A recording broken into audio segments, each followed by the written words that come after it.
কারোর জন্য ভালো কিছু করলে সেটা মনে রাখতে নেই, ভুলে যেতে হয়। ভুলে যেতে হয় তুমি ঠিক কতবার কতজনের বিপদে পাশে এসে দাঁড়িয়েছো। ভুলে যেতে হয় পরীক্ষার হলে পাশে বসা বন্ধুটিকে তুমি কতগুলো সঠিক উত্তর বলে দিয়েছো। ভুলে যেতে হয় তুমি কতজনের বিপদে তাদের অর্থ সাহায্য করেছো।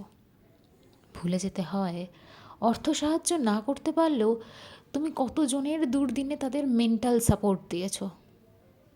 ভুলে যেতে হয় তুমি কতজনকে কত দামি উপহার দিয়েছো।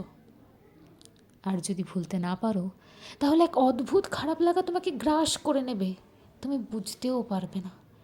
তোমার মনে হবে এই যে তুমি যাদের পাশে ছিলে, কই তারা তো তোমার দুর্দিনে একবারও তোমার পাশে এসে দাঁড়ালো না। কী লাভ হলো তোমার এত ভালো হয়ে? আসলে কাউকে কিছু দিলে পাওয়ার আশা রাখতে নেই। তুমি যদি তোমার বন্ধুর উপকার করে থাকো শুধুমাত্র এই ভাবনা থেকে যে সেও কোনো না কোনোভাবে তোমাকে সাহায্য করবেই, তাতে তোমার লাভ হবে, তাহলে সেটাকে বন্ধুত্ব বলে না, হয়তো বিজনেস বলে। আপাত দৃষ্টিতে তোমার মনে হতে পারে এত ভালো হওয়ার তোমার কি খুব দরকার ছিল? আগে হ্যাঁ, ছিল। কর্মফল বলে একটা কথা আছে, কিন্তু সেখানে খারাপ কাজের পাশাপাশি ভালো কাজের হিসাবও কিন্তু থাকে।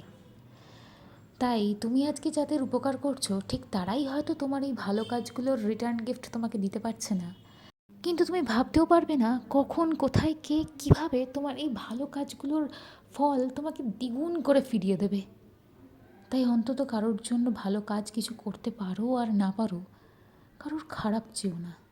কারোর ভালো চাইতে পারাটা একটা বিশাল বড় মন আর পারিবারিক শিক্ষার পরিচয় দেয়, যেটা সবার থাকে না। কিন্তু তুমি না হয় একটু ব্যতিক্রম হয়েও